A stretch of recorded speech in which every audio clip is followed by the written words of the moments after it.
Where'd it go? Oh no. Where did it go? There it is.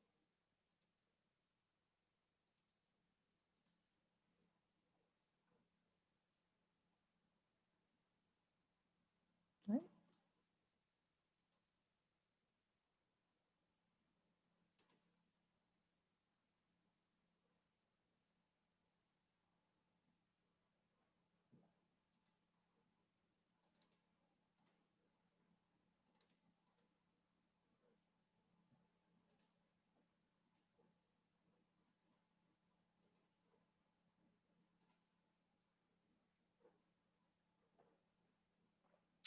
Good morning.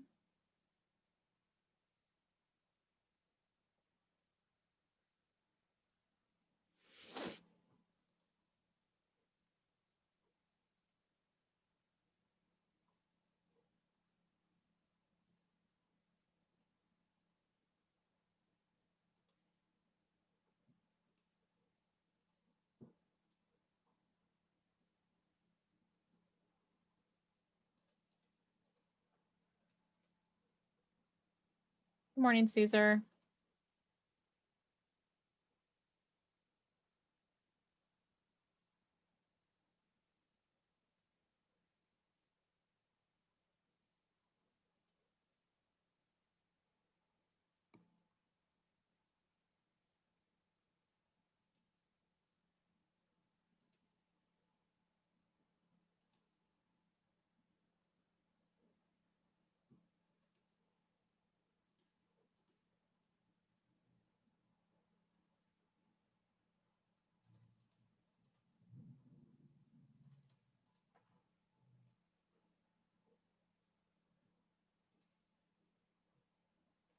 Morning, Marco.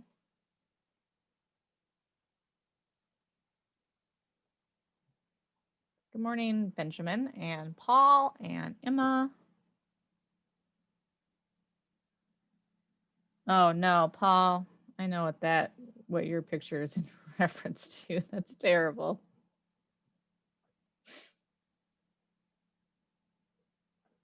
Good morning, Leah.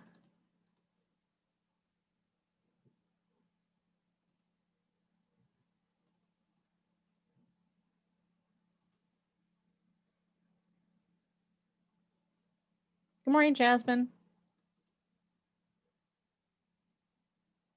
I'm going to go ahead and drop the Nearpod link in here so you can go ahead and get logged in.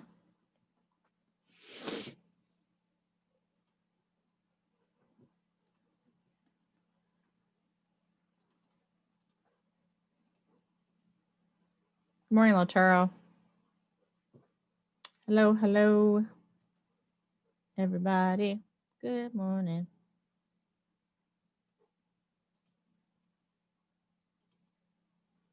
How's everybody doing? Good. Yes. Yes.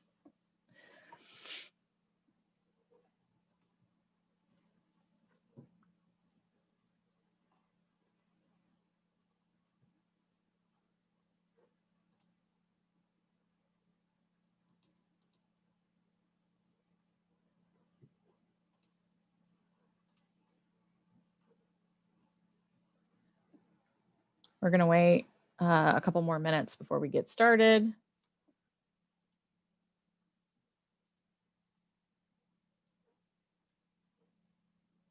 Good morning, Amal.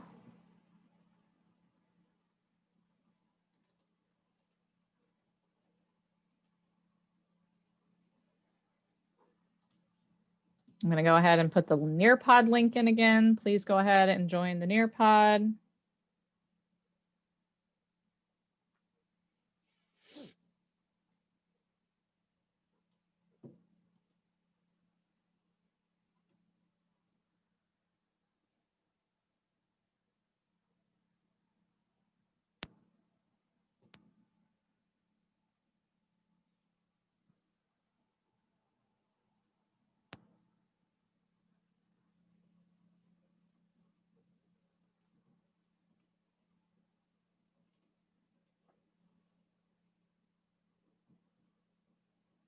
Good morning, Jermaine.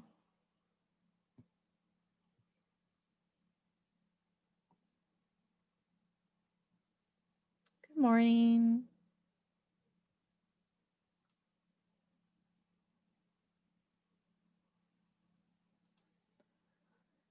We're gonna wait just another minute because we're missing a lot of friends. Again, here is the link to the Nearpod.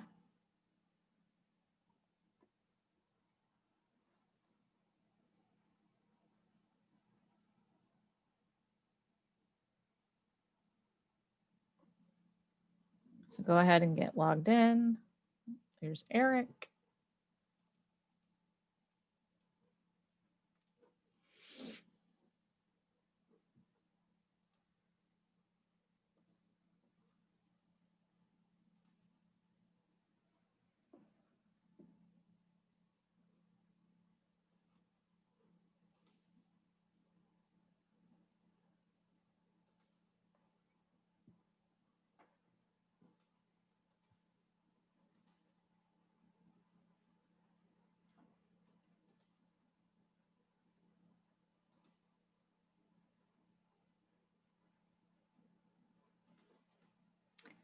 So also please make sure that you have that One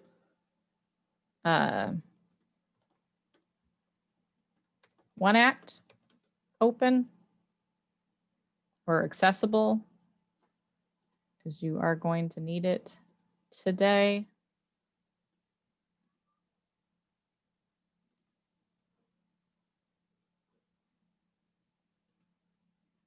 All right, one more time. Here's the Nearpod. Go ahead and get logged in, and we're going to go ahead and... Oh, Henrik! Jeez!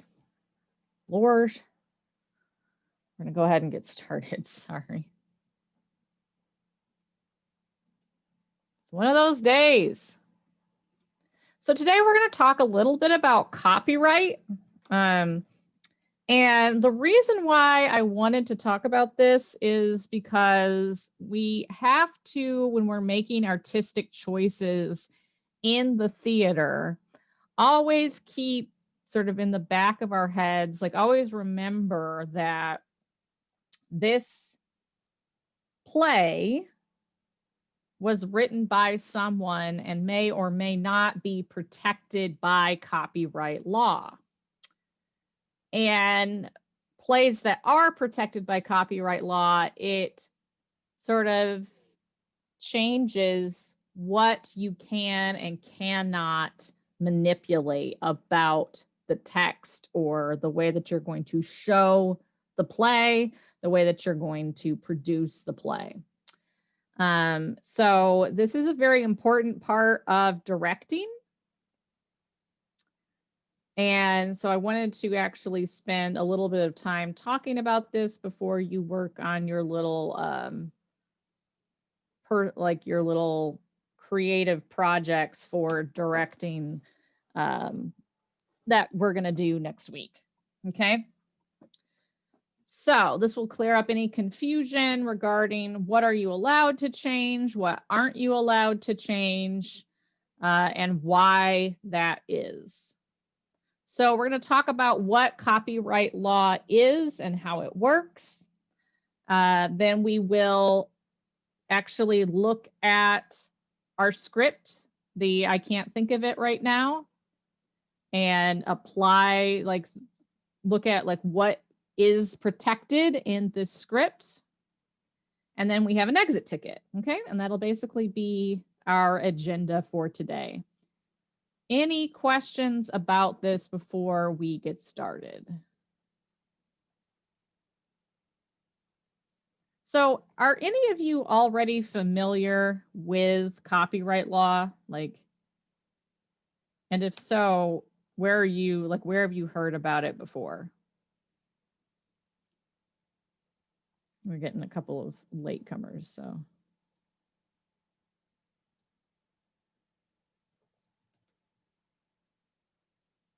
You've heard of it sometimes? Okay.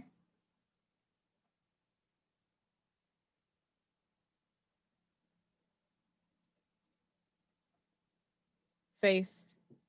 Oh, you learned about it in AVP. Okay, so you learned about it in the context of film. Is that basically what You guys talked about it there in audio visual production.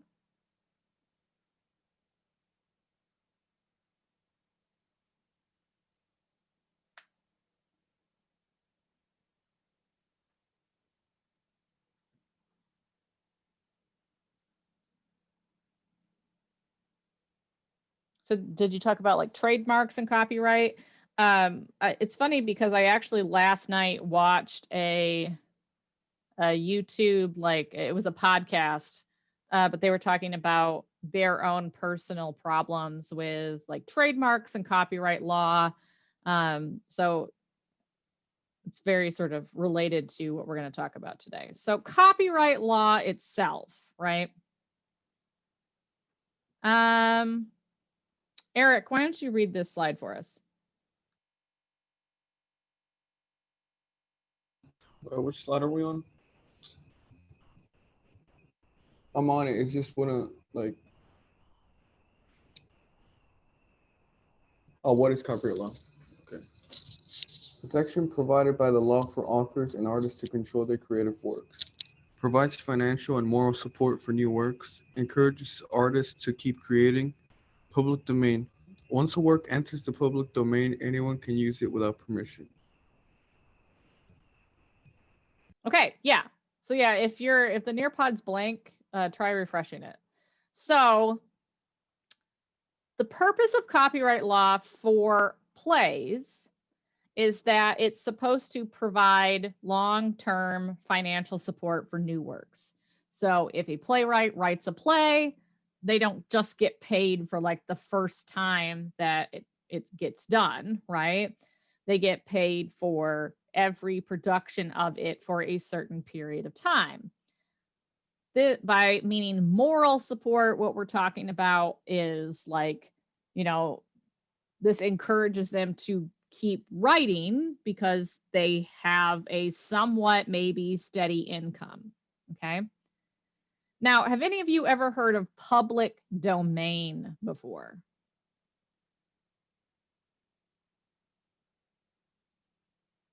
I think we've briefly talked about it.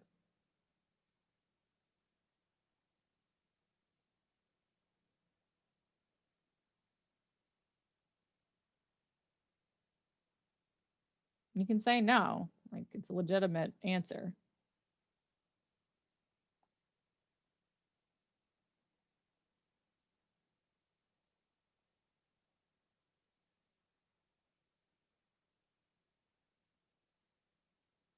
Yes, says Eric. He has heard of public domain before. Is anybody else?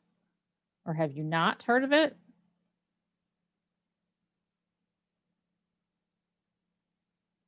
Okay, so a couple of you are saying that you've heard of it before. All right. So most of the time, plays that are written more than 75 years ago are in the public domain. So if we wanted to do Richard III, the only thing that we have to do Richard III is we might have to contact the person who did this particular version to like let them know that we're doing it, right? But it's not copyrighted by them because it can't be, right? It's Shakespeare's work and it was written much more than 75 years ago, right? So how are there exceptions? Well, there are certain people, like for instance, the first person who comes to mind because they've been talking about it lately with Enola Holmes is the estate of the guy who wrote Sherlock, the Sherlock Holmes stories, Arthur Conan Doyle, right? They still retain copyright over part of those stories. So an author can apply to extend the copyright of a work. The estate of an author can apply to extend the copyright of a work. It may or may not get accepted, right? So before you begin work on a play, the first thing you need to do is check to see if it is still protected by copyright.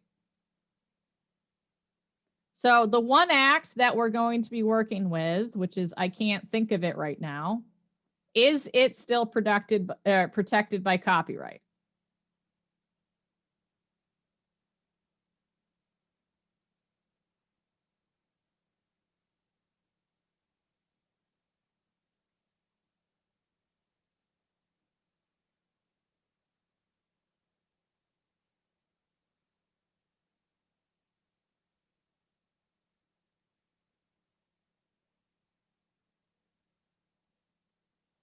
Yes or no? Is it still protected by copyright?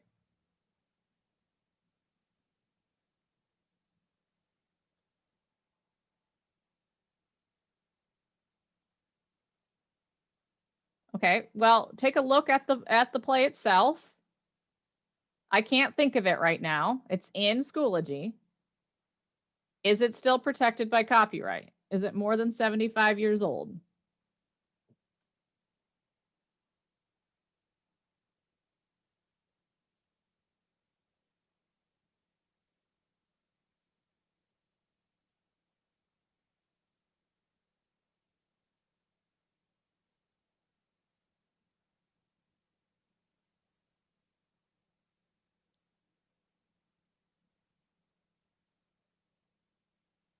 Guys, this isn't a trick question. If you look at the text itself, on the very first page, it's going to tell you.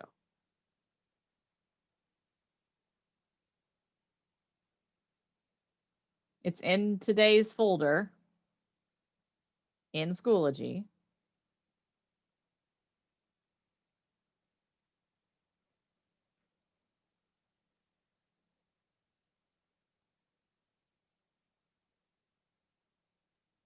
How is it not, Jasmine? Jasmine says no, it's not protected by copyright. How is it not?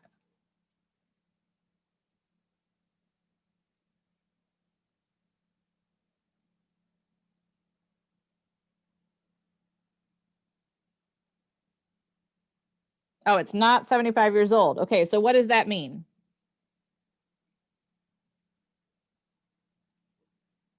It is copyrighted.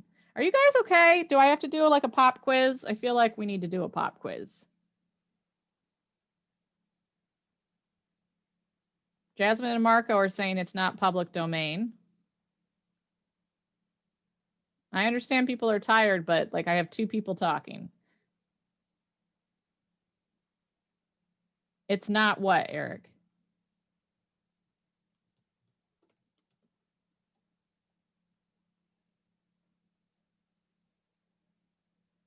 All right, everybody turn their cameras on. Turn your cameras on. Thank you, Marco. Thank you, Manha. Thank you, Benjamin. Thank you, Laturo. Thank you, Jaden. Thank you, Caesar.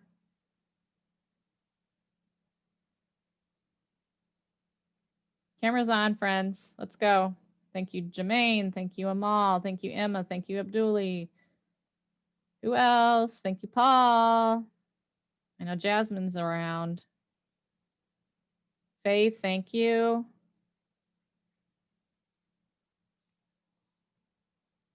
Go to Schoology, open, I can't think of it right now, .pdf, which is in today's folder. What is it protected by copyright? Tell me in the chat. I've heard from Marco and Jasmine and Eric. Okay, so Jasmine, I've already heard from you. Yes. Emma says, yes, it is protected by copyright. Someone else tell me, what year was it copywritten?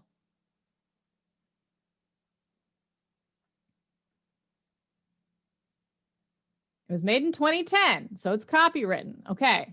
It says right at the very beginning, right? Professionals and amateurs are hereby warned that I can't think of it right now is subject to a royalty. It is fully protected under the copyright laws of the United States of America and all of the countries covered by the International Copyright Union. and all of the countries covered by the Pan-American Copyright Union and the Universal Copyright Union. Okay. All right. So that tells us that we would have to get permission to change key things about this play. All right, let's go back to the Nearpod. So how does this affect the theater specifically? Well, you cannot use protected music, right, in your play. So let's say you wanted to do, you wanted to have like, I don't know, a Katy Perry song at the beginning of your play. That's not allowed unless you get permission to do it, right? This is kind of the same thing that people deal with in YouTube, right? You have to pay to use a script. That's what he talks about with royalty. It's subject to royalty, right? You have to pay for permission. When you are using artwork as inspiration, you have to be very careful that it's not breaking copyright rules. You can be inspired by art, but you cannot, copy one. You can't watch another version of a play and copy the choreography. And there is a big controversy over stage directions and whether or not stage directions should be copywritten. So some directors are trying to claim, right, that stage directions are their creative work. So if you, for instance, watched Hamilton, the original Hamilton, and you got the permission to do Hamilton, you couldn't do all the choreography exactly how it was done in the original. What do you guys think about that?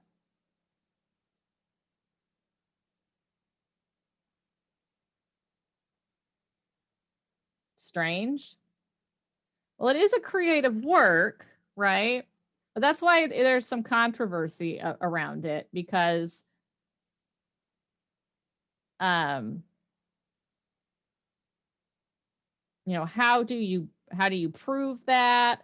How do you, prove that they intentionally copied it? And that's one of the big things, is that, is it malicious? Like, is it intentional? Okay, so let's go to the next slide. All right, so what are the consequences? Paul, why don't you read the slide for us, please?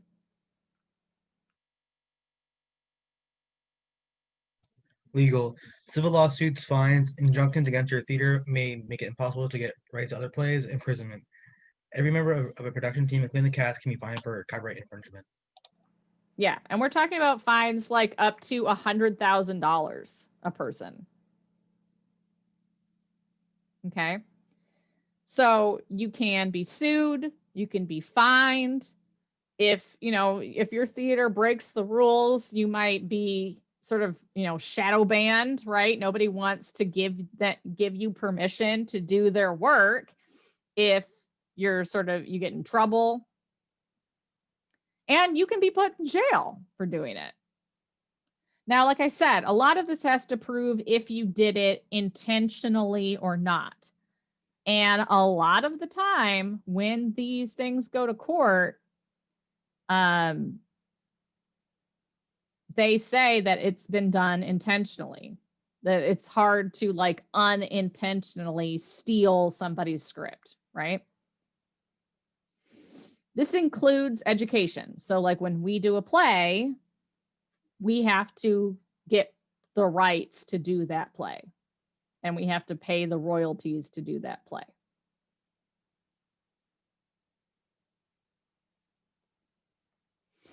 Okay. So we're going to watch a little bit about intellectual property. It's only about 3 minutes. So go ahead and watch this and let me know when you are done watching it.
guys, I cut him off.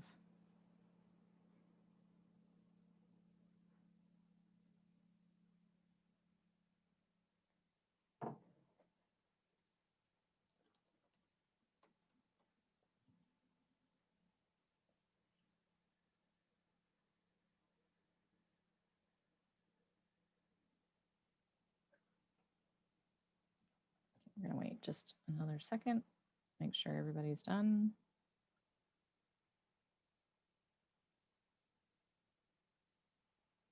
Okay, all right. So go ahead and post in the Collaborate board. How have you infringed on copyright today? If this were true.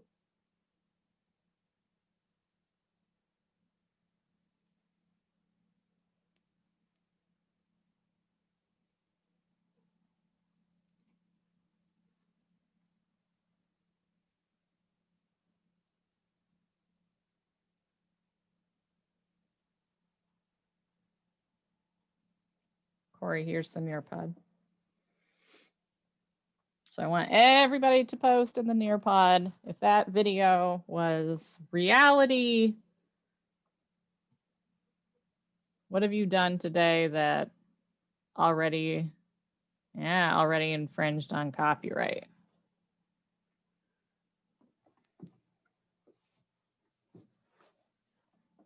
So screenshotting a meme.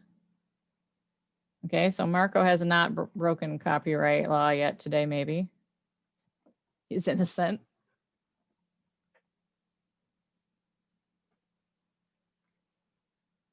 Jaden just says, nope. You guys haven't like posted anything on Twitter or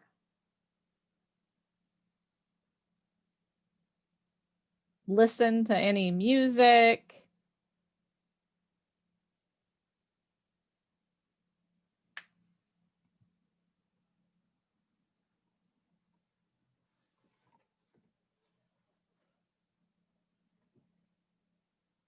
Yeah, so we're going to talk about that, about how potentially, yeah, singing along the music is, oh, well, Paul, you've watched TikTok, so you might have. That's what he means when he says that, like, that the way that copyright law is set up,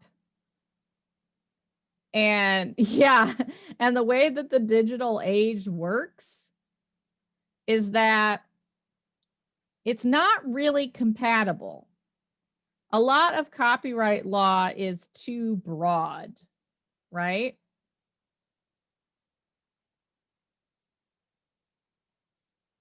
And it doesn't really work for it's incredibly vague. Yes, you are exactly correct, Paul. It is. It's incredibly vague. And I'm surprised nobody thought of this, but we've technically broken copyright law by me distributing the One Act for you guys to read, right? So I broke it by distributing it, and y'all broke it by reading it. Okay. But yeah, it hasn't really caught up with the digital age. So did you know that when you buy a digital copy of a movie or song, you don't actually own it? Did you know that? Or a game? You've heard that before? Yeah, you guys have heard that before? Yeah. That's okay. Yeah, when they can rescind that at any time. It's kind of annoying. Yeah. And that's sort of the thing when we started getting away from physical copies of things. So I don't know, those of you who play games, do you guys remember about PT? My son Marco get excited. So PT was a demo of a new Silent Hill game. Yeah, PT. There's a demo of a new you have a want to say something, Marco? You can go ahead.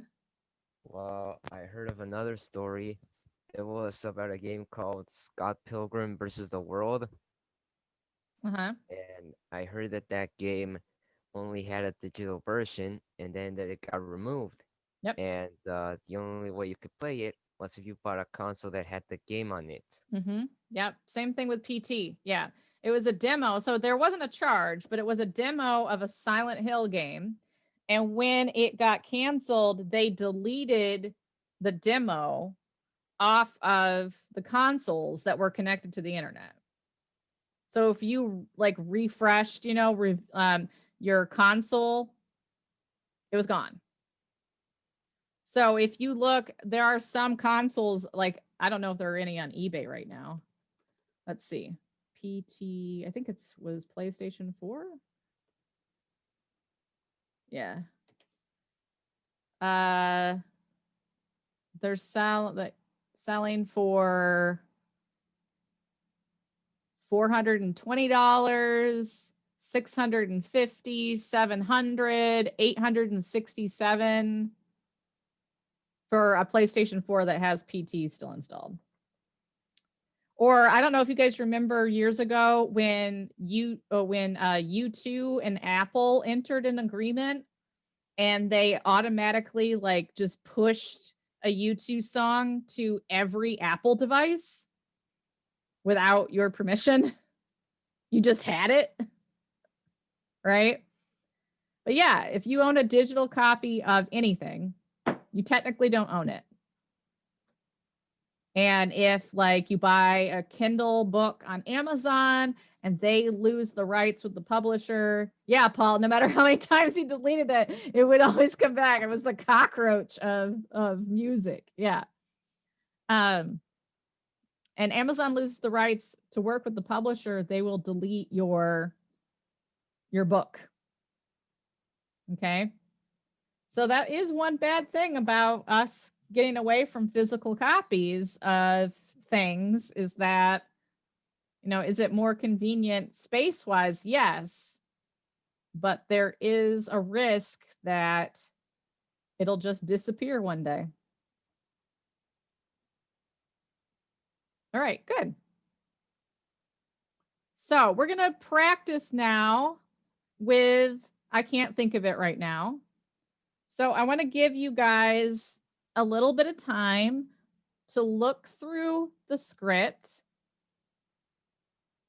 and look for things that are protected by copyright. So what would you have to get permission to change? And we'll brainstorm together. Did I make a collaborate board for this? No. We'll brainstorm together in the chat. What is copyrighted in this?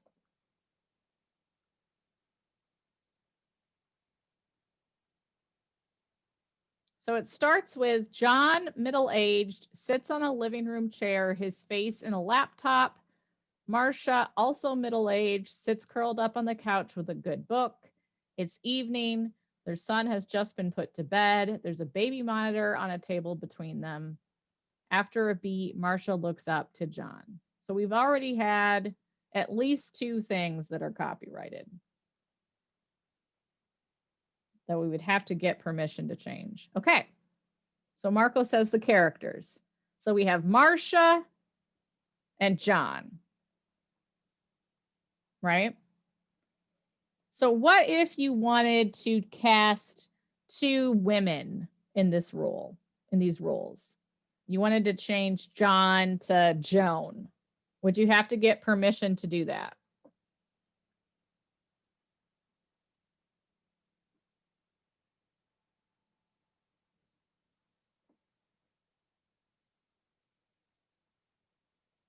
Yes, right? You would.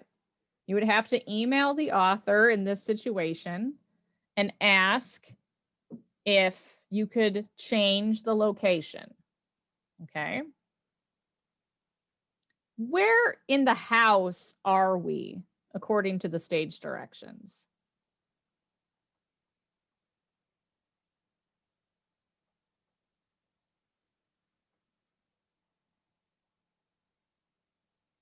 A living room. Okay. So can we change the location? That's a little bit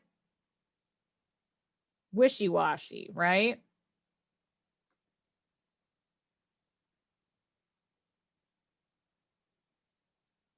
We just know that they're sitting somewhere together, right?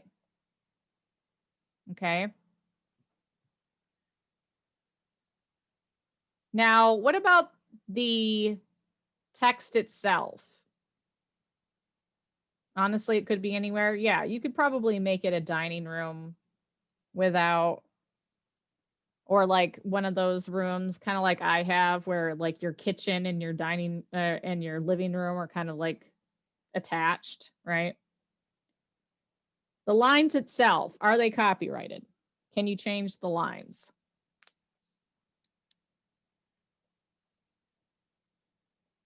No, we can't change the lines, right?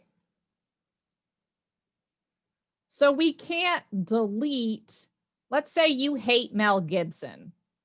You can't delete that section, right? Without permission.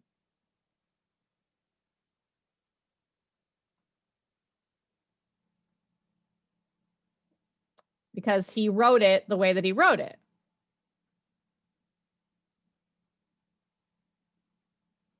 What else? Looking at page 6.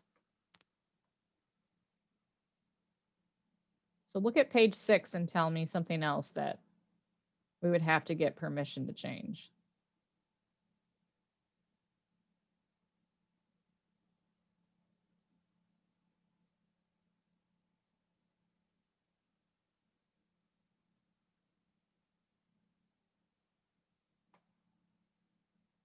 The interactions, okay.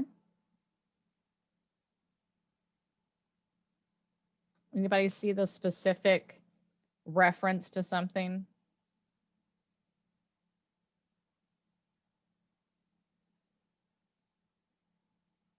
Nope, we're in the script in Schoology, Benjamin. With I can't think of it right now. It's in today's folder. You're welcome. So page 6, there's a specific item that's mentioned.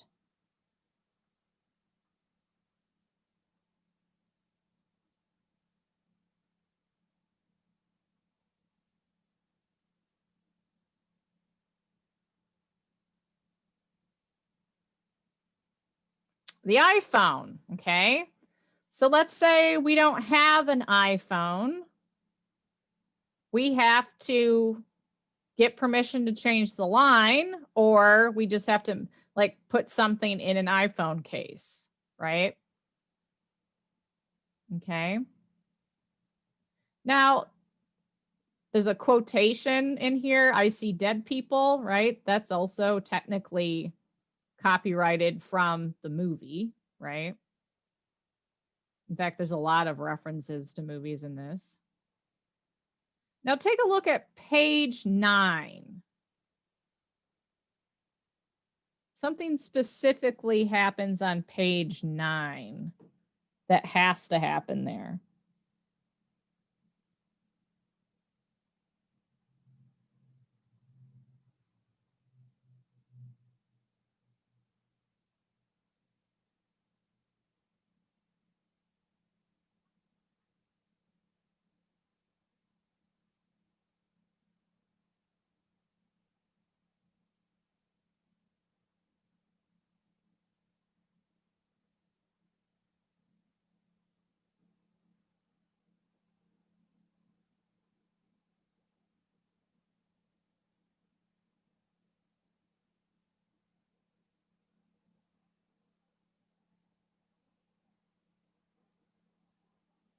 What do you guys see? Page 9, towards the end.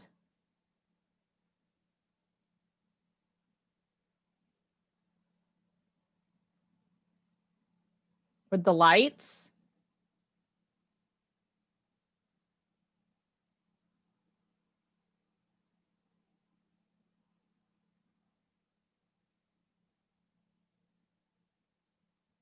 What happens with the lights?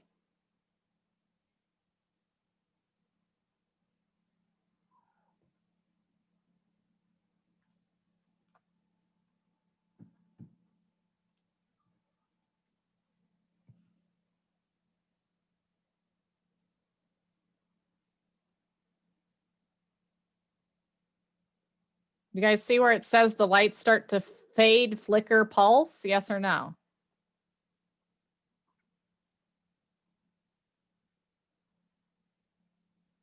Yes. Okay. So that has to start happening there, right? Because we have it in the stage directions from the playwright.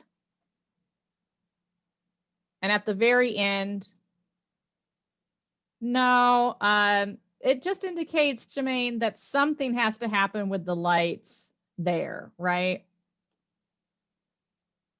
He's just trying to like describe it in a way that, you know, it could be like strobe, it could be like just a various, like something wild is going on, right? And then at the end, we have the baby monitor and then the blackout. Okay. So those, all the anything that's in those italics, those are things that the playwright is telling you has to happen. Okay. So when you were thinking about the super objective for this play, what did you guys, some of you told me what you think the super objective is. The rest of you, what's the super objective?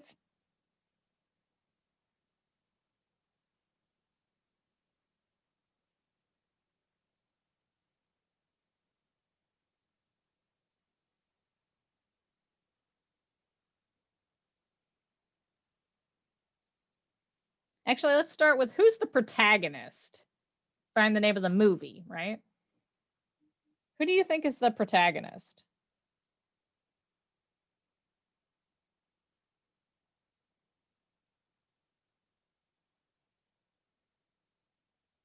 Marcia. A couple of people are saying Marcia, a couple of people are saying John. So I think Marcia is a stronger argument, but I think that you could try to do it with John as the protagonist. I just don't think he has a stronger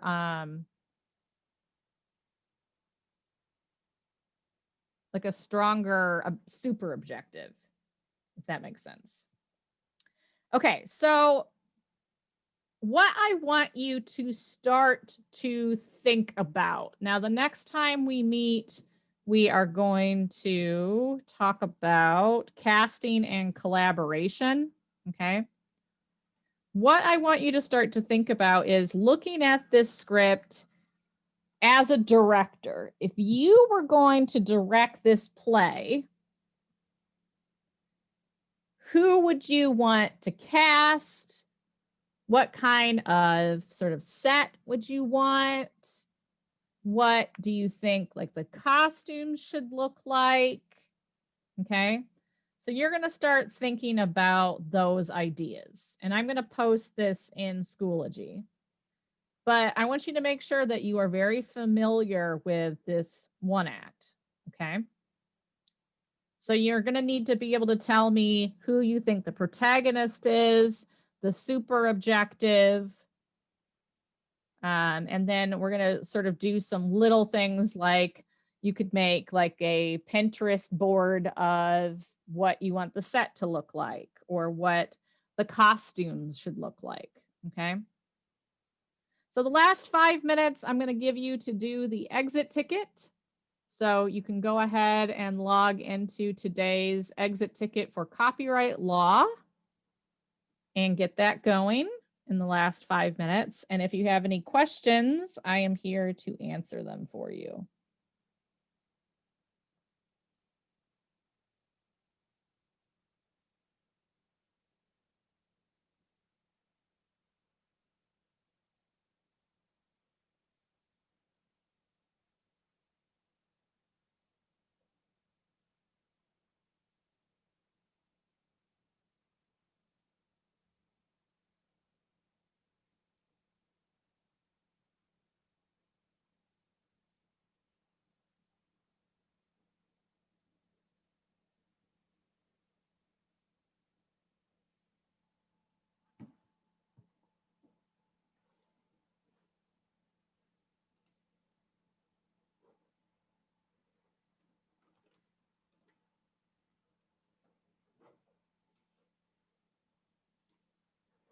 And then I just want to keep reminding you, if you have not turned in your RPA paper, you've got 4 days to do it now. Please, please, please. I would highly encourage you to get that done.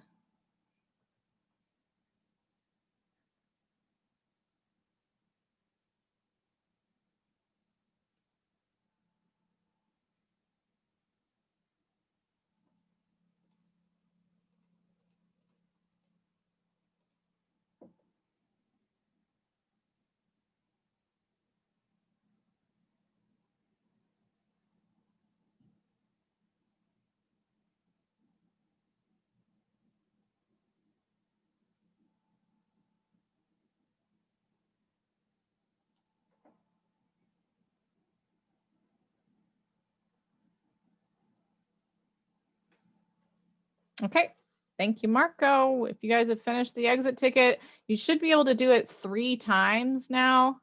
So if you're not satisfied with your first grade, you can do it again.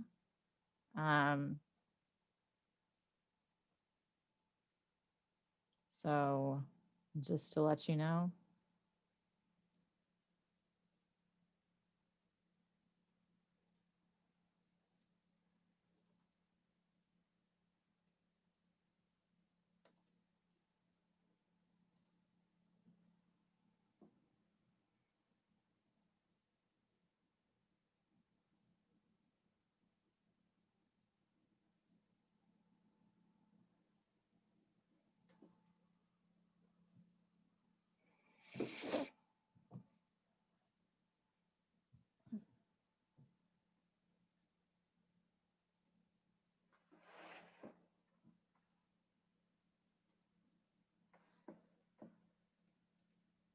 Yep, you can go once you are finished with your exit ticket, and I will talk to you on Friday.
Yes, you are allowed to do that again, Jasmine, if you want to redo it.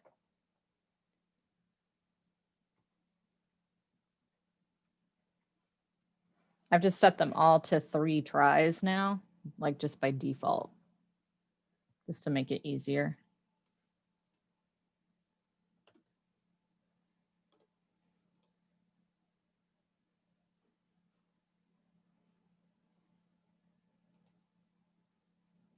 Bye-bye.